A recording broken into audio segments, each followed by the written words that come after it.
জীবনে 5টি সত্য কথা কি জানো? 1. মায়ের থেকে বেশি আপন কেউ হয় না। 2. গরিবের কোনো বন্ধু হয় না। 3. সম্মান তারাই পায় যাদের টাকা আছে। 4. এখন মানুষ মন দেখে নয়, সুন্দর রূপ দেখে ভালোবাসে। 5. যে মানুষটিকে নিজের মনে হয় সে মানুষটি সবচেয়ে বেশি কষ্ট দিয়ে থাকে। হ্যালো সবাইকে, কেমন আছো তোমরা সবাই? আশা করি ভালো আছো, সুস্থ আছো। যে যেখান থেকে আমার ভিডিওটি দেখছো সবাইকে জানাই আমার আন্তরিক শুভেচ্ছা এবং ভালোবাসা। তোমরা হয়তো ভাবছো একদিন আপনি একদিন তুমি করে আমি বলছি। আসলে ঘটনাটা হচ্ছে আমার বর, উনি বলতেছে তুমি কেন তুমি করে বলো, আপনি করে বলো সবাইকে। কেউ হয়তো মাইন্ড করতে পারে তুমি করে বলছো, তো ঠিক আছে। তো দেখা যায় আমি আপনি করে শুরু করলাম, ভিডিওর মাঝখানে এসে তুমি করে বললাম, তো জিনিসটা কেমন হয়ে গেল না? তো দেখা যায় একটা হযবরল অবস্থা, একবার তুমি একবার আপনি।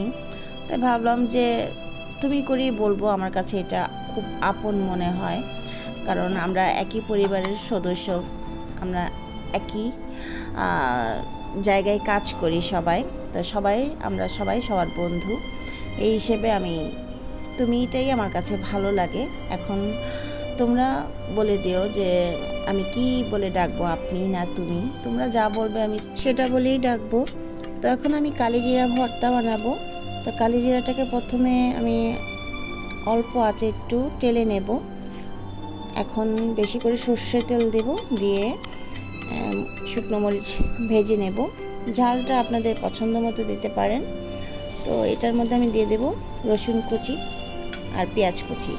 রসুন আর পেঁয়াজ বেশি পরিমাণে দিতে হবে, বেশি পরিমাণে দিলে খেতে খুব ভালো লাগে। তো এটাকে একদম লাল করে ভেজে নেব, যাতে পেঁয়াজ আর রসুন কাঁচা কাঁচা না থাকে। কাঁচা কাঁচা থাকলে ভর্তাটা নষ্ট হয়ে যেতে পারে। এই যে ভাজা হয়ে গেছে, এরকম লাল লাল হয়ে গেছে। এখন নামিয়ে ঠান্ডা করে নেব। তো এখন কালিজিরাগুলোকে আমি ব্লেন্ড করে নেব, আপনারা পাটায় বেটেও নিতে পারেন। এই তো আমার ব্লেন্ড করা হয়ে গেছে। এইভাবে আপনারা গুঁড়ো করে বক্সে ভরে রেখে দিতে পারেন। যখন মন চাবে আপনারা পেঁয়াজ রসুন মেখে খেয়ে নিতে পারবেন। তো এখন আমি শুকনো মরিচ এবং পেঁয়াজ রসুন দিয়ে দিচ্ছি, লবণ দিয়ে দিচ্ছি এবং তেলটা সহকারে দিয়েছি, সরিষার তেলটা। এই যে আমার ব্লেন্ড হয়ে গেছে।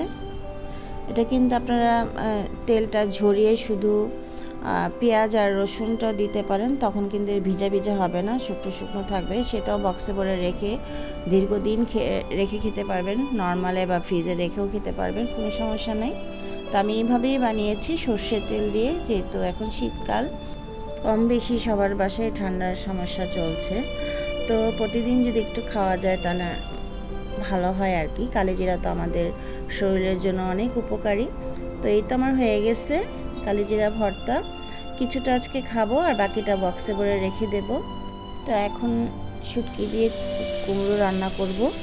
প্রথমে সরষের তেলের মধ্যে মেথি আর রাঁধুনি ফোড়ন নিলাম, তারপরে পেঁয়াজ রসুন বাটা দিয়ে ভালো করে এটাকে ভেজে নিতে হবে, যাতে পেঁয়াজ রসুনের কাঁচা গন্ধটা চলে যায়। এখন দিয়ে দেবো হলুদ, মরিচ, ধনিয়ার গুঁড়া, লবণ দিয়ে ভালো করে এটাকে মিশিয়ে ভেজে নেব।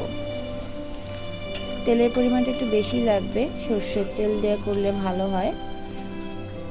তো মশলাটা যখন ভাজা ভাজা হয়ে যাবে তখন শুটকি দিয়ে দেব। শুটকিটা দিয়েও ভালো করে একটু নেড়ে চেড়ে ভেজে নেব। এখন দিয়ে দেব কুমড়ো, মিষ্টি কুমড়ো আর কি, দিয়ে ভালো করে এটা মিশিয়ে দেব মশলার সাথে। মিষ্টি কুমড়ো যেহেতু একটু মিষ্টি মিষ্টি হয়, সে কারণে একটু ঝালের পরিমাণটা যদি একটু বেশি দেওয়া যায় তাহলে খেতে অনেক ভালো লাগে। তো এখন দিয়ে দেব জল দিয়ে ভালো করে এটাকে মিশিয়ে ঢাকনা দিয়ে ঢেকে রান্না করতে হবে। আমি কিছুটা পরিমাণ আস্ত রসুনও দিয়েছি, কারণ আমার কাছে রসুন খেতে অনেক ভালো লাগে, সেই কারণে। তো ভালো করে মিশিয়ে ঢাকনা দিয়ে 10 মিনিটের মতো রান্না করে নেব। 10 মিনিট হয়ে গেছে, আমার মিষ্টি কুমড়াও সিদ্ধ হয়ে গেছে। তো এখন দিয়ে দেব কাঁচামরিচ আর ধনেপাতা। দিয়ে ভালো করে এটাকে নেড়ে চেড়ে মিশিয়ে আরও 5 মিনিটের মতো রান্না করে নেব। ভাজা ভাজা হয়ে গেলে নামিয়ে ফেলবো। এই তো আমার হয়ে গেছে শুটকি দিয়ে মিষ্টি কুমড়ো। শুটকি দিয়ে যে কোনো জিনিসই রান্না করলে খেতে অনেক ভালো লাগে। তো গরম ভাতের সাথে খেতে অনেক মজা লাগে, খেতে খুবই ভালো হয়েছে। তো উপর দিয়ে একটু ধনেপাতা ছিটিয়ে দিলাম। এই তো আমার হয়ে গেছে মিষ্টি কুমড়ো, খেতে খুবই ভালো হয়েছে। এই হচ্ছে আজকে রান্নাবান্না। তো রান্নাবান্না শেষ করে বিকালে একটু বাইরে গিয়েছিলাম একটা কাজে। তো বাসায় ফেরার পথে দেখলাম যে ভ্যান গাড়ির মধ্যে যে এগুলো বিক্রি করতেছে। তো আমি তারা একটু শ্যুট করলাম, যে ভালোই লাগতেছিল। তো আমিও এখান থেকে দু একটা জিনিস কিনে এনেছি। এই তো আসলে বেশি কিছু কিনতে পারি নাই, অত টাকা ছিল না ব্যাগের মধ্যে। তো দু একটা জিনিস কিনেছি যেটা আমার পছন্দ হয়েছে। এটা অনলাইনে দেখেছিলাম, আমার অনেক শখ ছিল কেনার, কিন্তু কেনা হয়ে ওঠে নাই। আমি সাদা চেয়েছিলাম কিন্তু সাদাটা নাই। দেখতে খুব সুন্দর লাগতেছিল। এই দুইটা এরকম বলের মতো বাটি নিয়েছি আর এই দুইটা নিয়েছি। তো আমার শপিংগুলো কেমন হয়েছে একটু জানায়ও। তো আজকে ভিডিও এই পর্যন্তই, আবারও দেখা হবে নতুন কোনো ভিডিওতে। সবাই ভালো থাকো, সুস্থ থাকো এবং নিরাপদে থাকো।